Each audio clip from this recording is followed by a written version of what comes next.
آج ایک تصویر میری نظر سے گزری تو دل نے کہا کہ اس پر کچھ بات ضرور ہونی چاہیے۔ ہم اساتذہ جب کلاس میں بچوں کو پڑھاتے ہیں تو ہماری ذمہ داری صرف یہ نہیں کہ ہم انہیں کتاب کے سبق ہی پڑھائیں، اچھے نمبر لے آئیں یا دنیاوی کامیابیوں کے لیے تیار کر دیں۔ ہماری اصل ذمہ داری یہ ہے کہ ہم بچوں کو اچھا انسان بنائیں۔ ہم انہیں دوسروں کی برائیاں گنوانے کے بجائے اچھائیاں سکھائیں، نفرت کے بجائے محبت سکھائیں، اور سب سے بڑھ کر والدین کا ادب اور احترام سکھائیں۔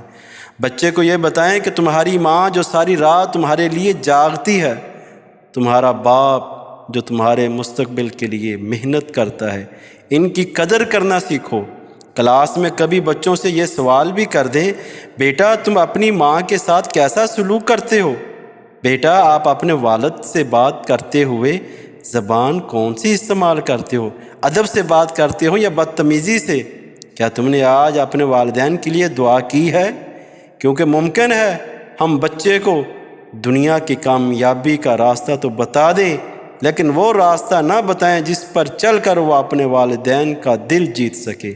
اور یاد رکھیے، والدین کا ادب صرف ایک اخلاقی سبق نہیں، یہ ہماری دینی تربیت کا حصہ ہے۔ اسی لیے اساتذہ بھی اور والدین بھی بچوں کے دل میں یہ بات ڈالیں، ماں کی قدر کرو، باپ کا ادب کرو، والدین کی خدمت کرو، کیونکہ زندگی میں بہت سی چیزیں دوبارہ مل سکتی ہیں لیکن ماں باپ کا سایہ دوبارہ نہیں ملتا۔ آئیے ہم ایسی نسل تیار کریں جو صرف کتابیں پڑھنے والی نہ ہو بلکہ اپنے والدین کے قدموں کی قدر کرنے والی ہو، اپنے والدین کی عزت کرنے والی ہو، بڑوں کا احترام کرنے والی ہو۔ اللہ تعالی ہماری اولاد کو نیک صالح اور والدین کا فرما بردار بنائے، آمین یا رب العالمین۔